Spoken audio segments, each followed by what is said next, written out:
Where are you all? Come on up and grab a seat, and then we'll get these proceedings in. It's so bright. So why don't I start on my left? We have, she's been more than 25 years in the media as a reporter, a columnist, an editor, many roles at the Times Colonist, digital editor, and editor-in-chief. She was able to view the role of women in the media and how they're portrayed from different points of view, and that same awareness now continues in her work, where she oversees media relations and public affairs at the University of Victoria. Please welcome Denise Helm. Next to her, she has spent her life devoted to the arts as an actor, festival administrator, theater TV producer and promoter, and now as an activist filmmaker. Her project, Dancing with the Octopus, began 5 years ago as a documentary and has morphed into an 8-tentacled multimedia project. The most recent tentacle, Dancing Backwards, Let's Get Canada's Political Women into History, is currently in pilot stage with grade 5, 8, and 10 students in Victoria. Combating youth voter apathy, providing female role models, and encouraging more girls to become leaders. Please put your hands together and welcome Sandy Mayzell.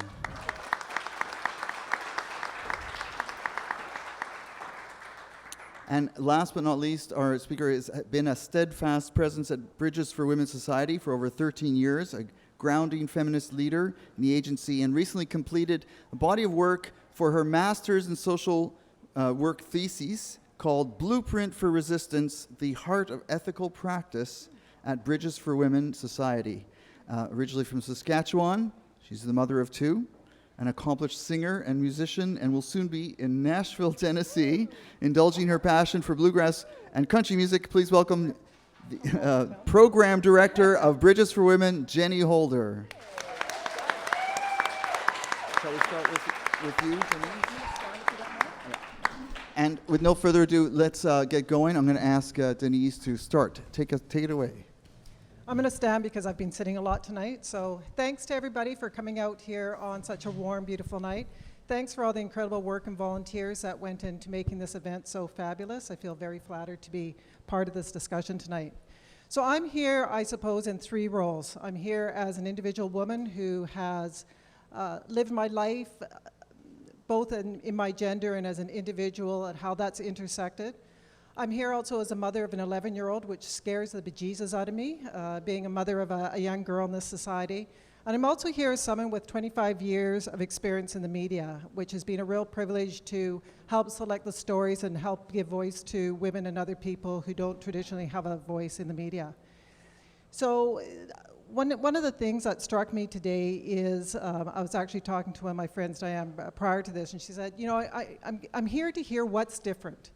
So, for instance, in media and leadership in media, even though 80% of the intake class at Carleton, which is one of the largest journalism courses in Canada, 80% of those first-year students are female. And yet, across Canada, in the top editorial positions, it's only 1 in 10. So something is happening between when young women come into journalism as a calling and as a vocation, and something happens along the way, and later I can talk to perhaps some of that. So one of the things that has changed, though, is Jill Abramson is the very first executive editor-in-chief at the New York Times since 2010. So isn't that fabulous? Today she got fired. And there's a very interesting article by New Yorker columnist about why she got fired, even though she hasn't said publicly what it is. And he has written about Jill before, who I considered a mentor, and apparently she challenged the fact that she wasn't paid as much as her predecessor, and that the person in her previous role in the newspaper, who was also a man, she was not paid as much as him. So according to this writer, she very politely, through a lawyer, tried to open up that conversation with the publisher of the New York Times. And she now does not have a job, and I think that it's a sad commentary on what's happening in today's media. Because as you heard throughout the documentary, which was excellent, It's people who are in those positions of power who are making the decisions that really influence not only what we see, but how we experience our lives. And the more women that are around those board tables, that are in those newsrooms, choosing the stories, giving voice to people who don't traditionally have a voice, I think the better off we all are. The other thing that really struck me as I was watching the documentary, and it reinforces some of my own fears as a mother of a young girl, is the sexualization and the sexualized violence in today's society, and also how girls are earlier and earlier exposed to images that they start to become and think is normalized. But my challenge is, how do I, without kind of hovering over her, teach her and talk to her about how to think critically about the media? So, we'll listen. I try and read all the books that she reads, and we listen to, Cool FM together, even though I'd rather be listening to the CBC and 91.3, so between modern rock and, earnest radio. And so I say, well, geez, that's an interesting story, song, that's really got a catchy beat, but maybe the words aren't so appropriate. So I'm trying to give her the language and tools. There's a great camp down in Albuquerque. It's a 6-week course. It's called the Girls Toolkit. And so as part of this summer camp, they're given they're taught how to think critically about the media, about advertising, and they deconstruct it all. They're given the skills to consider that and to think differently about it. And then they get to make their own videos, which I think is really cool. So it's not only giving them a way to think about these issues differently, it's empowering them to create. It's empowering them to make images and stories that matter to them. And there's a screening at the end for their families. So it's not just something that's done in isolation, it's something that's done to further that message along.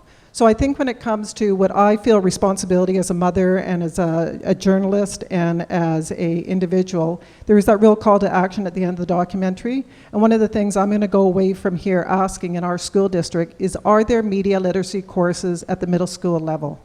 What are we doing to tell our kids, both male and female, about how to question those images? And I think for me, if you can think of even small things that you can do one step at a time, we were just talking after the film about how overpowering that whole mega machinery of mass media can be. But if we can think and come away with at least one thing, one concrete thing that we can commit to, I think it really does make a whole little pitter-patter of more steps. Thank you. Thank you very much.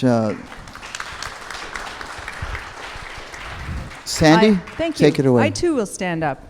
All this conversation about too much sitting. Anyway, Dancing with the Octopus and Dancing Backwards are really active, so we're always moving around. I just want to let you know that this is the 4th time I've seen this film, and I am knocked out every single time. In fact, I had to close my eyes several times because I know where the really gory parts are, and I just don't want to let those images in my head anymore, and I realize that those are the images that our kids are getting and that are constantly in their heads. And anyway, about 5 years ago, I was working at May Street Productions, and we were, in fact, we were a company of women, and we were having a lot of trouble getting the kinds of commissions that the male filmmakers were getting. And we ended up having to do Canada's, next top model the first, year here. And although Hilary Pryor has done a lot of really great documentary work, but I was just getting to the point where so much wasn't right in my life and the bigger life in Canada and the States and everywhere. And I was thinking, why aren't the real essential issues that matter to me being dealt with in a serious way where they can take action? Why isn't this happening? So I decided I would start on a documentary because I'd had so many said that where they've said no to me. Like I was doing one on I was one of the first to want to do one on grandmothers raising grandchildren before, and CBC said, no, I'm sorry, no one's going to want to watch this, and the advertisers won't go for it. I mean, I've got lots of those kinds of stories, and I finally said, forget it, I'm going to do this. And I call it Dancing with the Octopus, and I wanted to know why there aren't enough women in politics. And as a result, you saw an awful lot of reasons why women feel disempowered, where our lack of confidence comes from. Those were fantastic, fantastic examples and really blew my socks off. But, when I was a kid, I remember in Hebrew school reading a prayer that said, "Dear God," or "Thank you, God, for not making me a woman." And that's where it started with me when I was about 6 years old.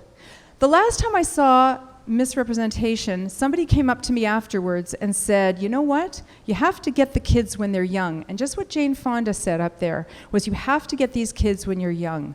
Okay, so that's what we're doing now. First of all, Dancing with the Octopus is a documentary that's 5 years in the making. It's still not done. Thanks to Carolyn Michaels and Angela Hemming, we're getting there. But the other tentacles have different kinds of little media distribution systems. So I thought humor was a way to reach young women. Humor rather than being earnest. And that was something I realized, that nobody was going to listen to a bunch of women whining about why we're not part of the old boys club. We have to hit them with humor because there's so much unbelievable, shocking, funny stuff, which you saw a lot of there. I started doing webisodes that appealed to young women. I found out 3 minutes, young women, yes. They were watched on the internet, they had an impact. Now dancing backwards, I realized we're not in the curriculum. How many people here know who the famous 5 are? Good. All right, and you're enlightened women, okay? How many people can even name the famous 5? All of them. Yeah, well, I couldn't 5 years ago. It's only because I've studied it. So I realized we're not in the curriculum. It's not happening for us. We have to put them back in there. We have to get these kids to tell their stories, to have some fun, to learn about politics, and it's the grade 5s to 8s that we're going for.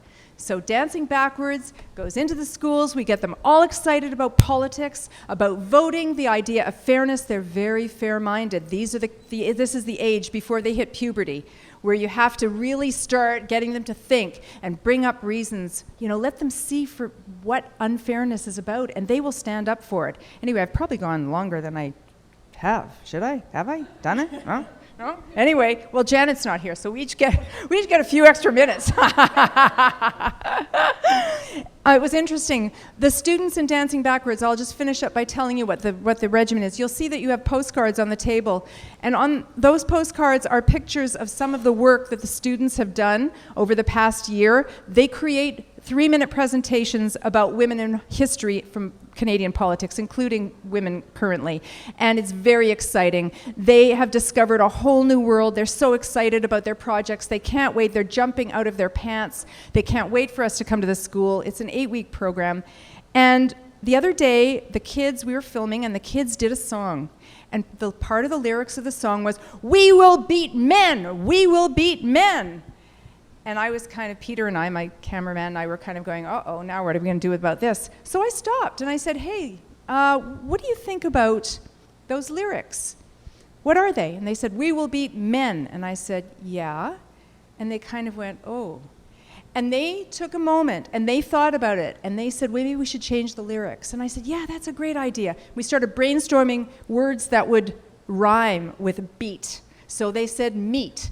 They, meet up with. And then they didn't even care about rhyming, but they changed the lyric. They got it. Because one of the things that we have to do is to get boys to support girls as equals and girls to support boys as equals.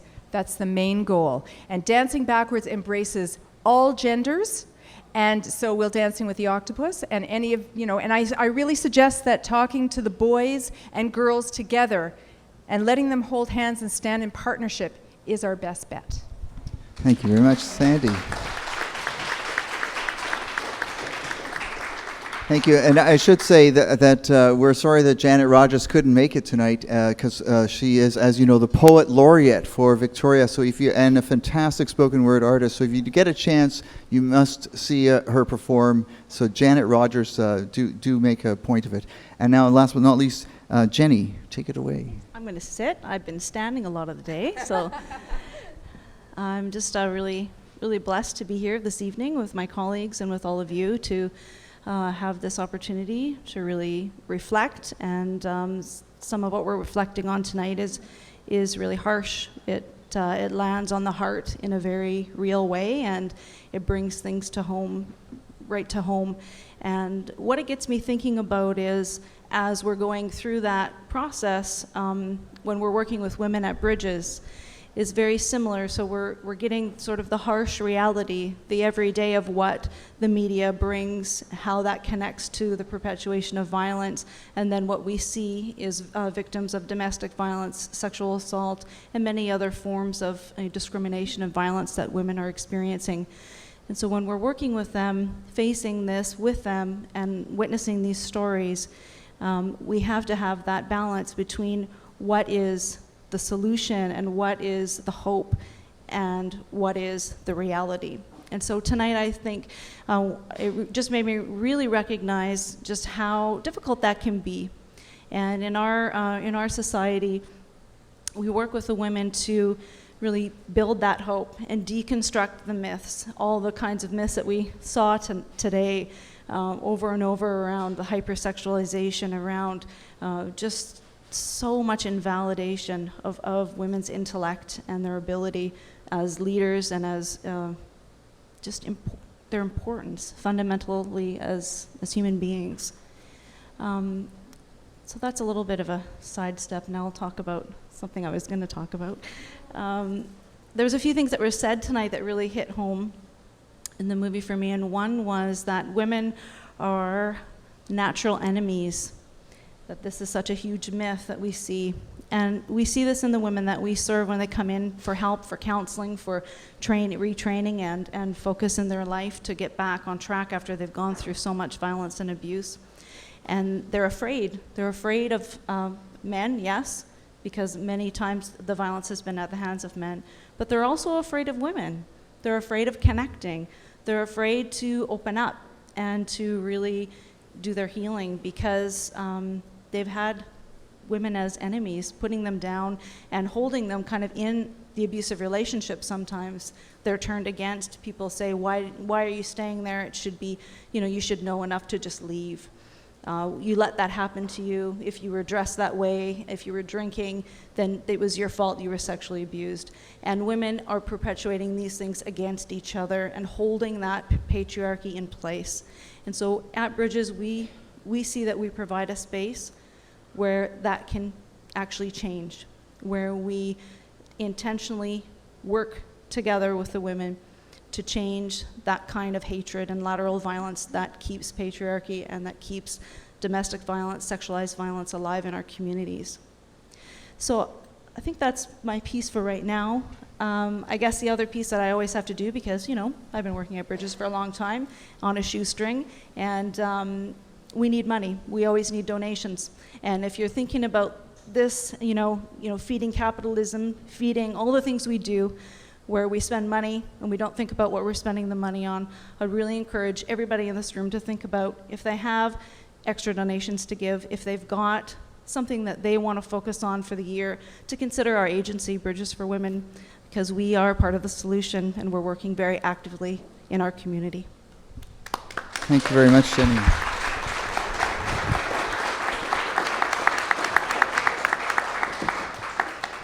So what we do at Open Cinema is encourage dialogue with the audience. It is a chance to talk about the issues the film has raised, to ask questions from our panelists. So we do have a wireless mic, and we have one of our volunteers, Robert, who's going to be moving around through the audience. So if anyone has a question, either for specifically for one of our guests, or about the film and we can fight it out who's going to answer that.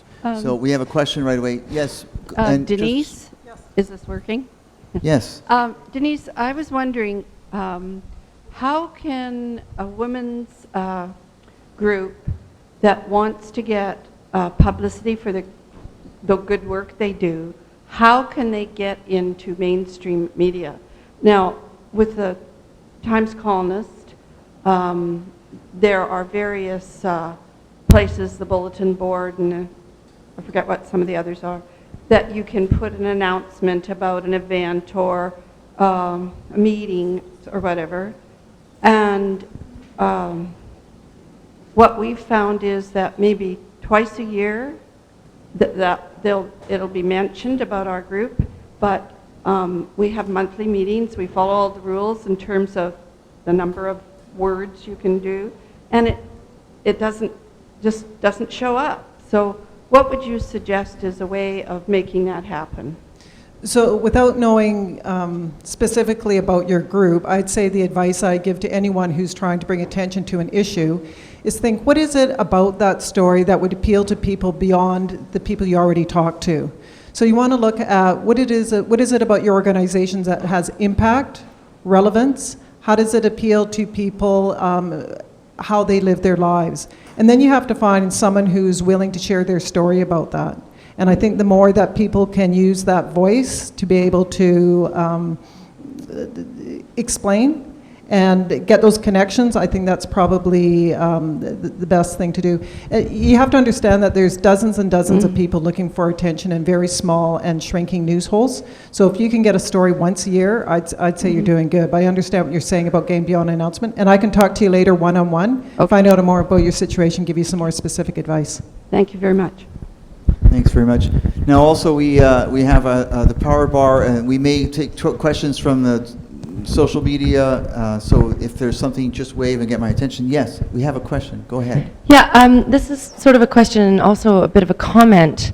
I saw this film about 2 months ago, and just to put it into context, I was sitting on a bus, and I'm 37 years old, and there were a group of 16-year-old boys sitting at the back of the bus behind me.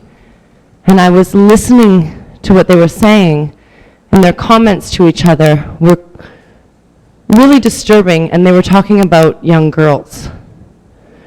And I thought, oh my God, like, this is actually, it's happening right now. It's happening right now. And these young boys are saying these horrible things about women, and I'm 37, and I'm thinking, don't they know that this is so wrong? Don't they understand? Like, don't they know that, I thought this was history, you know? But it's not, it's happening right now. So my question to each of you is, because we've been talking a lot about women and how we know how to help our daughters. We're women and we can help our daughters, we can do that, right? We can show them the way. But how do we break the cycle with our sons as women? You know, and I just wanted to sort of touch base on that, on the young man's perspective on all of this, and do you have any thoughts on that? Sandy? Jenny? Go ahead. Do you have something? I have 2 daughters, not a son. But I have many friends with young boys, and I see them really struggling with this issue around raising their boys, how to not put too much on their shoulders. And I think we heard that in the video tonight, or in the movie tonight, just about that we can't just rely on the boys for the change that's coming up. We have to also look to the generation that's right now.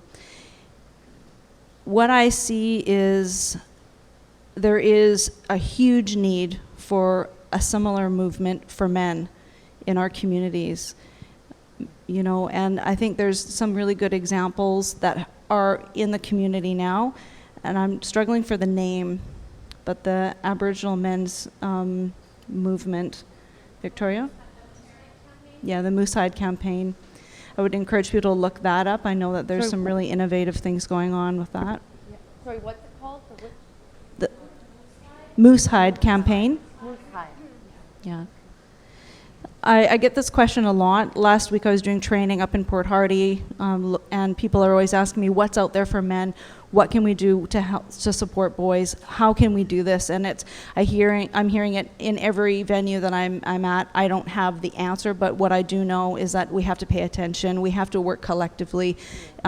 It's for so long we've had to work separately, in the sense that we've had to sort of fight for legitimacy for women's rights and equality and services, because it's so challenging to keep even those alive. And I think it's this conception that if we work together and if we focus on, you know, assisting each other, and then we're going to somehow erase the need for women's services. And it's very complex issue. Those are my thoughts at this moment. Hopefully it's helpful.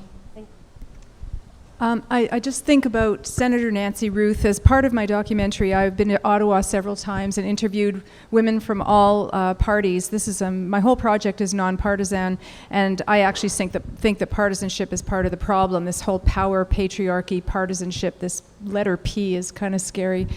Anyway, Senator Nancy Ruth said that whenever we hear any kind of discrimination or put downs of women, racism, whatever, if we don't stand up and say something, we're doing a huge disservice to ourselves, our mothers, our aunties, our sisters, our cousins, our brothers, our sons.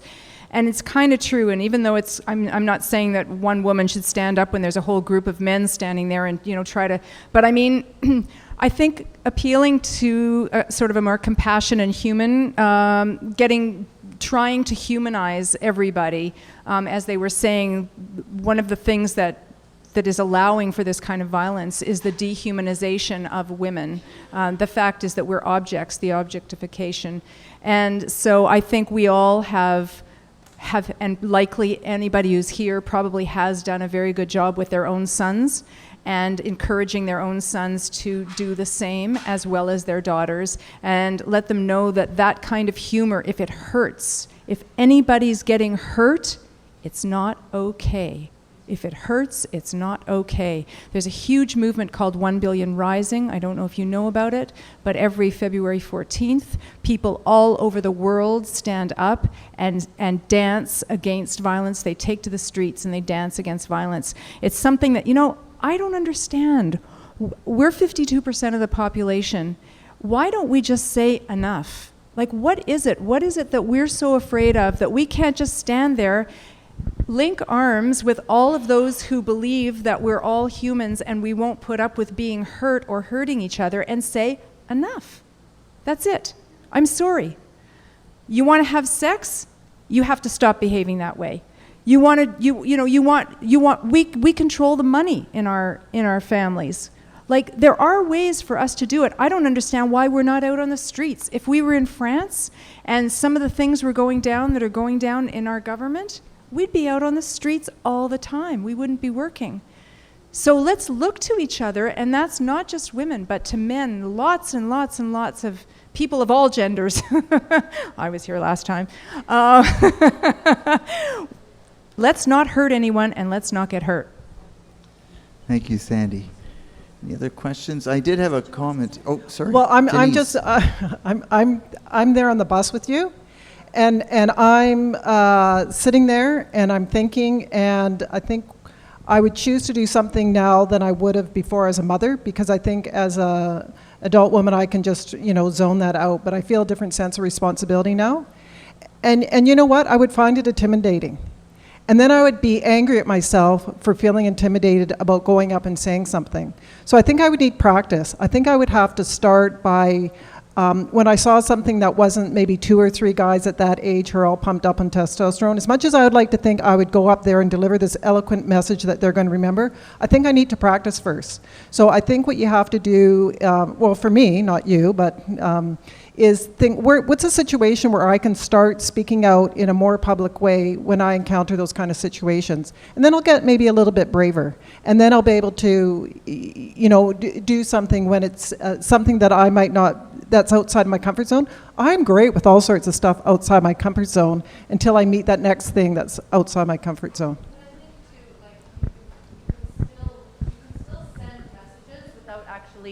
I think you can still really send messages to people, even in subtle ways, without being, forcing It doesn't have to yourself be onto people. confrontational. You can No. still send messages to people. That's right. And you can get to the heart of it, right? Really fast. And it's, think about that. And it's not a matter of in even engaging, but as you say, to just say, that's not appropriate, right? Yeah. And I think there'd be a lot of people on those buses. I mean, if it was a movie, they would stand up and applaud, and maybe they wouldn't stand up and applaud, but there'd be a lot of people on those buses, on that bus, who would be going, yeah, right on, right on. I do feel that the always to go to love, right? Like, instead of, to try to appeal to these kids is like, guys, I'm a human being. Maybe if I had said that to them, you know what? You're talking about human beings. and then just walk out of the bus, you know, and like remind them of their heart, you know, of like, wait a minute now. Yeah, we are talking about human beings here. Maybe not all of them feel that way, but one of them will, you know? Yeah, I agree. Yeah. I just want to say that this whole issue is so complicated, like everything is so complicated, why there aren't more women in politics, you know, how we're being treated, how everything's going on. And like you say, we just have to deconstruct it and do anything that we can in a single moment. And yeah. Thank you. We have a question up front here. There we go. Thank you. I actually did. Hello. Okay, let's try it. Test it. It should be on. I actually didn't have a question. I had a comment that I don't think we as women have to take this all on either. I think it's time for men to step up. Good comment, Jenny.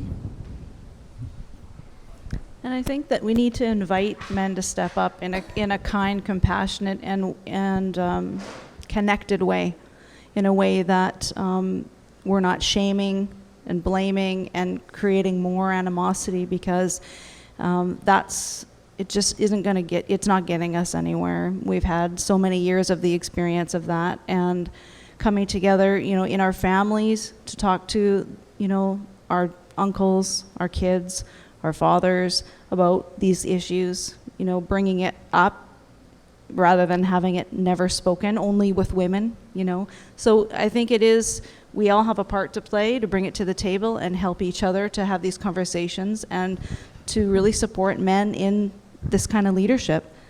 You know, support them with their voices and what they need to do to come forward with these alternative values, you know. That's a good point. Question in the back. I'm just going to mention here, if people are bid on something in the silent auction, that the list of silent auction winners is now at the bar. So I think you can see if you won the piece you got, and you can pay any time at the back of the room. So yes, go ahead. Hi. Thank you. My question is, with all the the mass sexualization in the media, how do we empower women and everybody sexually without it becoming a question, without it becoming sexualization? There's no easy question. Nothing easy question. If we had the answer, I don't know, I'd run for president. I don't know. You got the answer. Go for it. Go ahead. So the question is, how do we help empower people in their sexuality without over-sexualizing and hyper-sexualizing people? It is difficult. I think it's, you know, in order to, I think focusing on people's consent, focusing on people's individuality in terms of what their expression is, but not pushing them into what we think they should be, right? So in kind of a one-to-one relationship, allowing that person to have the freedom to express themselves the way they want to be seen, or how they want to be in the world, how they want to be sexually. Does that help at all? Yeah? We have a question here. And go ahead. Bring up the microphone. I think that I have more of a comment than a question. Just hold it this far away, that's all. This may be a comment, but I'll try to frame it as a question as well. It's my observation that at the same time there was a rise in this hypersexualization of this objectification of women, there was also simultaneously this dumbing down of boys that was going on.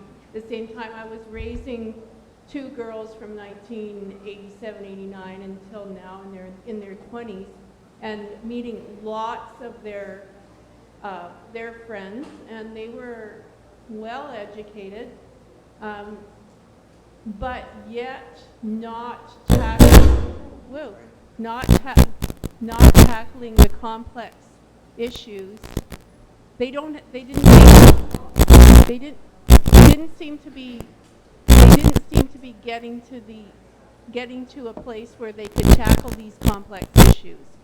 And I thought it was because of the influence of television and everything, the media, of what was going on. So, I mean, I think a disservice has been done to boys at the same time there has been a disservice done to girls. So that there's a sort of a dumbing down of boys, anti-intellectual, almost propaganda. Anyone want to speak to that? I suppose only in that I agree that, especially with what's happened with media and the immediacy and the high stimulus and the speed, that people are given less and less room to explore and be creative. And I think a lot more things are pushed onto us. And I think that part of that is starving the type of creative discourse and the intellectual breathing room that we have. And I guess the lack of investigative journalism and just taking like the 3-minute attention span or the 20-second attention span where they just get sort of sound bite and they don't get a chance to really figure out how to think something through. And that kind of taking time, going back to that concept of taking time, maybe that is a part of the key. I think it's really prudent what you've said in terms of you can't have one without the other. So as we're brainwashing and instilling these kinds of values and roles about women, we're also doing it with men, and we're providing a very strict way to be. And so each side, reinforces the other, and you can't have one without the other. There's no objectification without somebody who's going to objectify and learn that that's the way that they need to behave, or that that's normal. And both sides have to be dealt with and looked at and really taken seriously. I'm going to throw out a question here as well, though. The film makes me think about legislative issues. It brings up the fact that there's been a lack of legislative progress in the States on these issues, but also maybe versus or compared to educational approach. In other words, is it education? We need to offer different role models, or even a consumer revolt approach, like where you say, well, we're not going to buy the hashtag that Mandy referred to, like, we don't support this. What are your thoughts on is it, and this could even relate to the difference between Canada and the U.S. too. What's the route we should be taking? Is there legislation that we should be pushing for that's going to change can we legislate the media? Is that going to work, or is it a campaign? I know this. It's an easy question. All right, well, I don't know if we can legislate the media, but I certainly think there are ways of getting a better balance, which will give us better decision-making and better policy-making in this country. And I think that what's got to happen is that women have to step up all at once. Like, I'm sorry, we don't feel comfortable being the only woman in the room of men. And we need to encourage girls and women to participate in politics and change this culture, change this patriarchy. We have to be 50-50. Like, that's what's going to make the change. And then there's going to be sort of different perspectives on decision making. And I'm sorry, there will be all of a sudden you hear about the foreign workers, right? There's just this example this week, or a couple weeks ago, the foreign workers problem. Well, didn't Jason Kenney come out the next day and say, okay, restaurant people, no foreign workers? Well, they took action, didn't they? Okay. Violence against whatever, even something as simple as daycare, there is no will there to make the changes that all of us know need to be made. And I think if there were 50% women there, that would break the patriarchal culture, that would get our voices there and get a lot of these concerns that have to do with actually humanity and socialization and taking care of each other past as important, having our voices heard. So as far as legislation, I'm throwing out the couple of ideas here. One is maybe we need a quota system for 2 election cycles. I'm not saying we should, I'm just saying it's worth talking about. Kim Campbell had a wonderful solution. She said, let's throw down the gauntlet, have 1 man and 1 woman in each riding. Come on, let's just do it. Rwanda had all of its men killed in genocide, so when they started up their parliament, they had 50% women right off the bat. They had the quota there, and because they needed the women, they didn't have the men. I mean, there are ways and ways. At Carleton University, you said there's a woman named Claire Becton who's running a course called Women in Politics and Leadership in Politics at Carleton, and she has done a lot of research at the UN and in Chile when Michelle Bachelet was the president. And she said that she asked the women in the cabinets, what was the difference when there was a woman leader there? And she said, our issues were taken care of. Our voices were heard. We got taken care of. We had 6 female premiers a couple of months ago. We've got, what, 2 now? 2 are left. And part of the problem is women say, well, yeah, we had 6 women premiers. Why didn't things change? Well, it's because of the system. A single individual woman can't change it. It's a patriarchal structure. She hasn't got any power to change it. Oh, I'm ranting, sorry. Well, I like this solution because when we have 50-50 lawmakers, then we won't have to legislate like good media practices, because it'll just be happening, because it'll be happening from that highest level.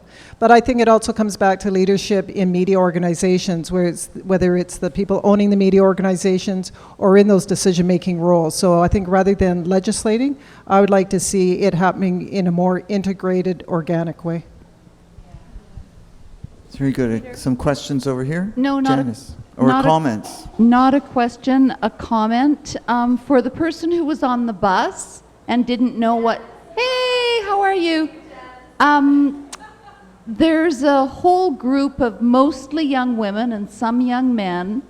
I think they may be associated with the Sexual Assault Center, but it's called the Hollaback Movement for Street Harassment and Harassment in Public Places. And Victoria has a chapter, so victoria.hollaback, HOLLABACK.org, Hollaback. They have a Facebook page and they organize events, exactly what you're talking about, where you can role play and figure out, okay, what would I do in a situation like that, and how can I engage so that this behavior isn't perpetuated. Hollerback.ca. Holla, HOLLABACK.ca. Org, sorry, not .org. Hollaback.org. There we go.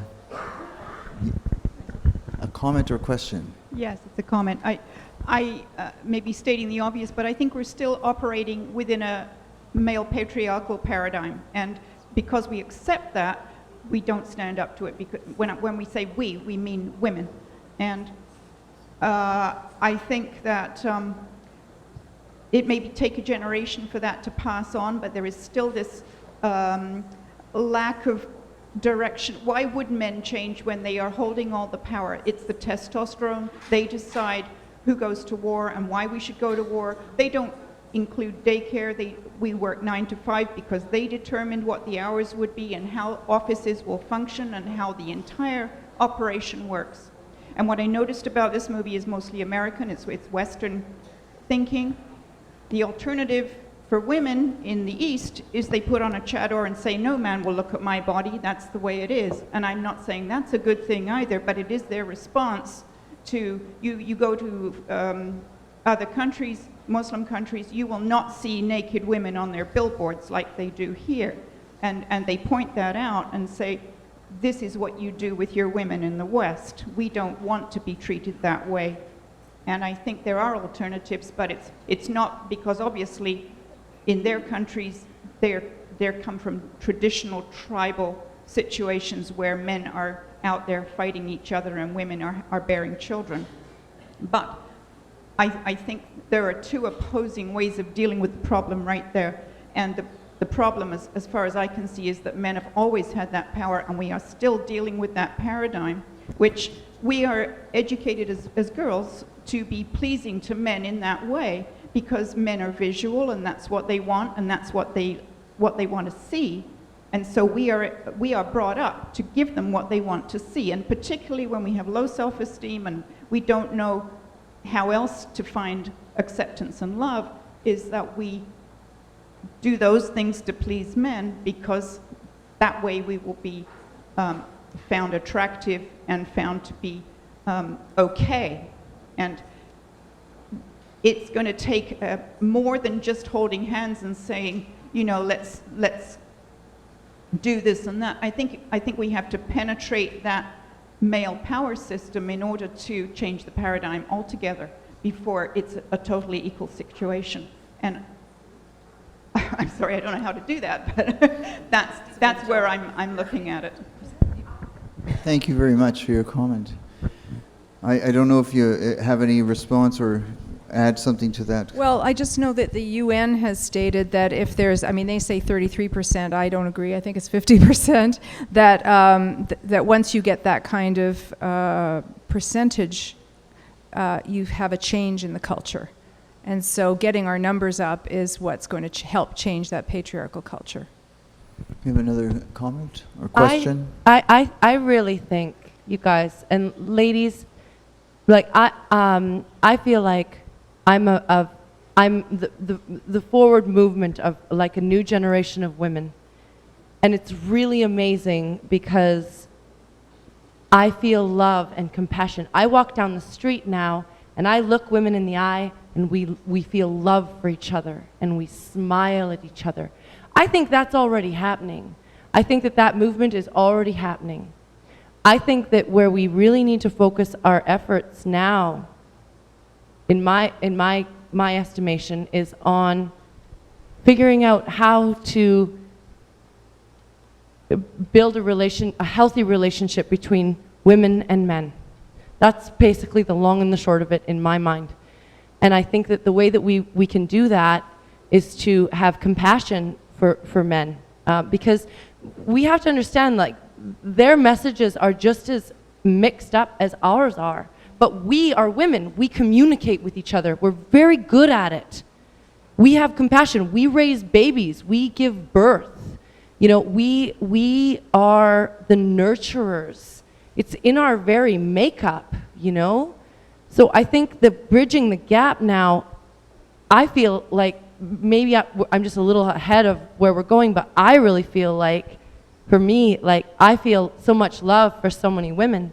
I think what we now need to do is to help men, to help men get in touch with their more feminine selves, and try to figure out how to help them, and not be angry at them, but instead try to figure out how to help them in a loving way, get closer to maybe where we all are, if that makes any sense. I don't know. You know? It could be. Are you putting your hand up because you have a comment or a question from Twitter? I just want to acknowledge that the Representation Project has a new film coming out that is related to boys and supporting boys and men. And I'm dropping the name off of my radar right now, but we've been tweeting about it all night. And then just segue into another question, if it's possible, is I was talking to Lynn in the audience, who is, sorry, it's distracting. Basically, the question that I wanted to ask is related to how things have changed over the past few decades. I'm 30, and lots of the people in this room are older than me, so my mother asked me, why are you still having this conversation? Like, I know the landscape of media has changed and that there's a lot more of it out there, but is there anything that wasn't happening a few decades ago that is now, or that was happening then and isn't now? Basically, just can we comment on time? So you're saying why are we having this conversation again? Still, why are we still having to have this conversation? Damn it! Why hasn't the patriarchy gone yet? Okay. No, sorry, I said that. I'm sorry. Could be about the money.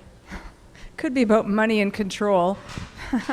But, you know, there were an awful lot of second wave feminists who, you know, chained themselves to fence posts in the 90s and marched and everything. And you know what? They finally said, I'm not getting anywhere, and I don't want to spend the rest of my life doing this because it's like batting my head against a brick wall, and they quit.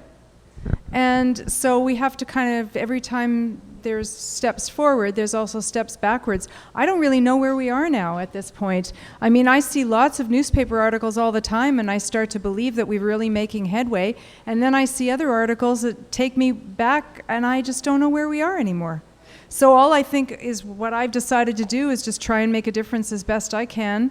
And I think that each one of us, if you figure out what, excites you and how you can best communicate some of that opening and some of that love or some of that whatever, invitation to have dialogue with humor or with film or with whatever, and with young people, because I think that is the key. So I'm going to say something kind of funny, even to myself. I'm not one to side with the Christian right, usually, but I will give them one token, which is that I think that we are experiencing collectively in Western culture a very strong loss of values, and however way you want to look at that. But to me, what I see a huge need is to really reflect personally in our families, in our communities, whatever kind of communities we're attached to, about what kind of values we are living out and what kind of values we can collectively start to support each other in, because being intentional about what we want and how we want things to change, what we want it to look like, being the change we want to see in the world, which I think was one of the last things in the film tonight, is where we have empowerment. It's where we can start today. It's where we can make the change. And knowing what our values are, knowing what we value and what we stand for, and how to communicate that with others is a very powerful tool. So I just wanted to add that to tonight. I think the environment might take care of it for us, too. I think the reason we're still having this conversation is the same reason that Jill Abramson got fired today, in that a lot of those old structures are perpetuating. And I really liked what you had to say about the values, and it's also acting on those values. So for instance, I picked up the front page today of 4 different newspapers because I often look to see how women are portrayed in the media. And so here's what we had as sampling. It wasn't as good as I was hoping it would be in terms of the disparity. But so here's the local Times Colonist. And I thought, what a powerful photo that is. That is a picture of a young woman, a teenager at a local school, an all-girls school, dressed in red to show their support for the girls who've been abducted in Nigeria. So there is a very powerful message to other young women about what you can do to bring change in your community. So a small thing you could do is to write to the editors and say, geez, it was really great to see that image on the front page of the Times Colonist. Front page of the National Post, how is women portrayed? Jackie Kennedy. So, and this is about her fears of her husband's flirtations. Very different newspaper, very different message about women. Write a letter to the editor. Here's the Globe and Mail. A story about the arrest to do with the tanker rail disaster back in Quebec. And but what I did like about the Globe and Mail, sometimes I go through the business sections because I want to see how women are portrayed, because the Globe and Mail, generally their front page stories are about people in political power or people in economic power. So I went to the business section thinking, okay, I'm going to look for a good example. So first of all, the woman in the banner is Say Yes to the Dress. So there was a couple of, all the media covered this. It's to do with a bridal salon that's opened in Toronto, a big name. There's a TV show called Say Yes to the Dress, so they're there now. So I'm just thinking, okay, that's pretty pathetic. So then once again, I go inside, looking for, okay, here's a very large picture of a man. Okay, more stories about money.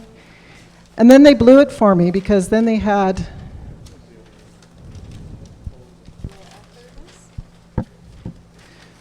two stories side by side. It's rare to see this in business pages. Here's a story about a female plumber who's decided to start her own business. Now, granted, it's because of the lack of respect and work she had in her trade, but what she has done is she has now formed her all-female plumbing company. She's rocking it. Over here, another picture of a woman, a very successful entrepreneur who's battling a knockoff product of hers in China. So even though these are 2 different stories about women, this could be just a male entrepreneur.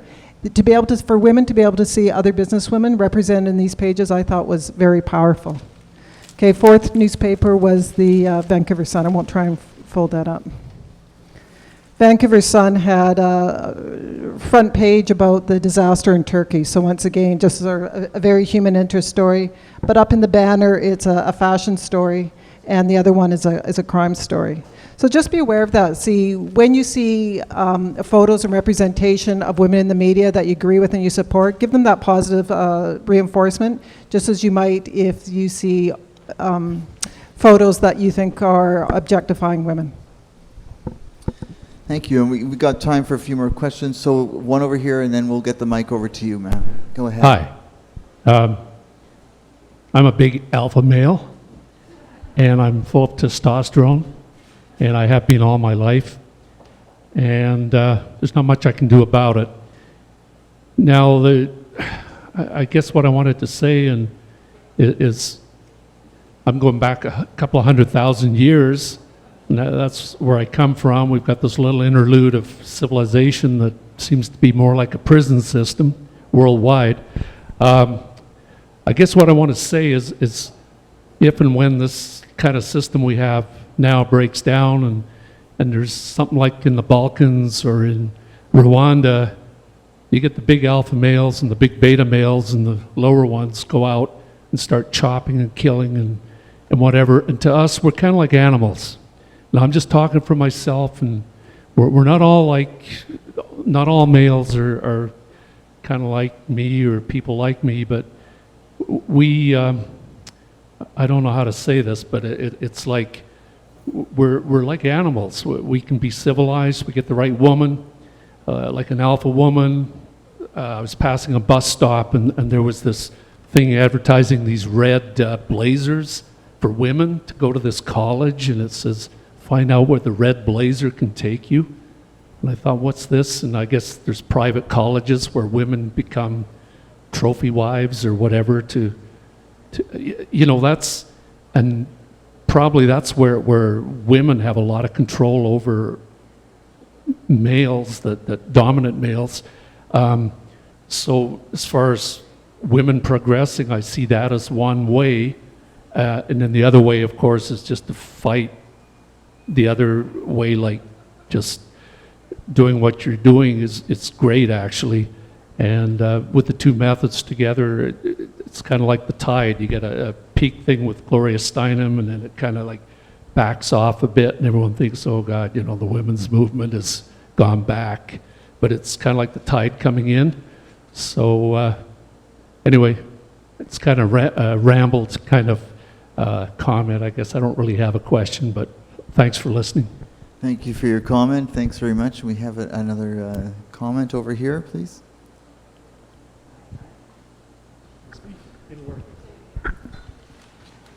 I'm not sure if I can master the microphone. You got it. But I'm going to try.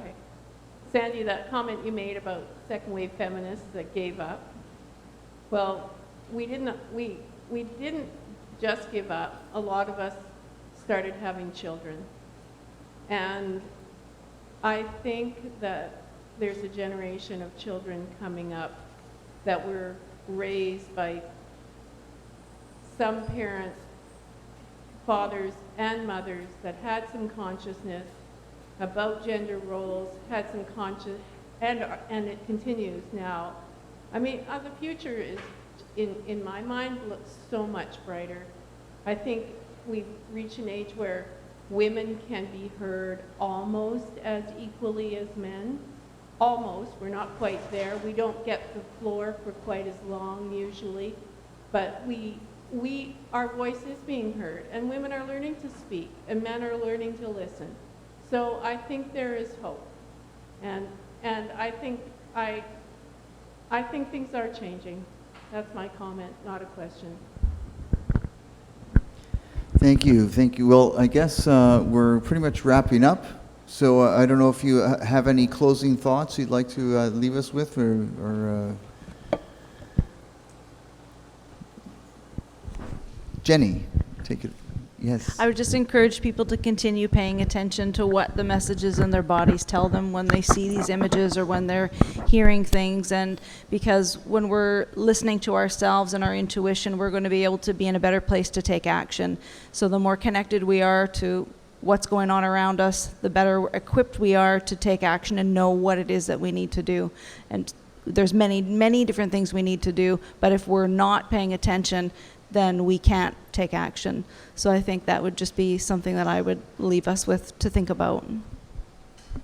That's great. And I just want to let you know that Dancing with the Octopus has a blog, and if anybody has some ideas or would like to write something on this topic or any other that has to do with women in politics or equality or anything that you'd like, please get in touch with me. My number's on the postcard, or you can go to dancingwiththeoctopus.com. And thank you so much to everybody who put this on and who are paying attention to these issues. I just want to say how much I'm really enjoying all the shared wisdom from everybody here, men and women, and I'm going away a lot richer from the experience, so thanks to everybody. Let's have a hand for our guests tonight.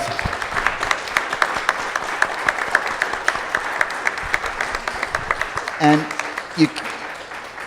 you can't go away yet because we have, thanks to our sponsor, Global Village, gifts for each of you. So you can randomly choose one, and we're not sure what you're getting, but they're always good from Global Village. So let's have a hand. Once again, thank you very much. And I'll pass it over to Mandy to, let's have a hand for our guest speakers. And thank you to all for your comments. Mandy. Thank you very much. A big round of applause for Peter Sandmark and his fabulous moderating skills. Thank you. And thank you to Denise and Sandy and Jenny. And thanks to you all. A very stimulating discussion, a great way to end our season.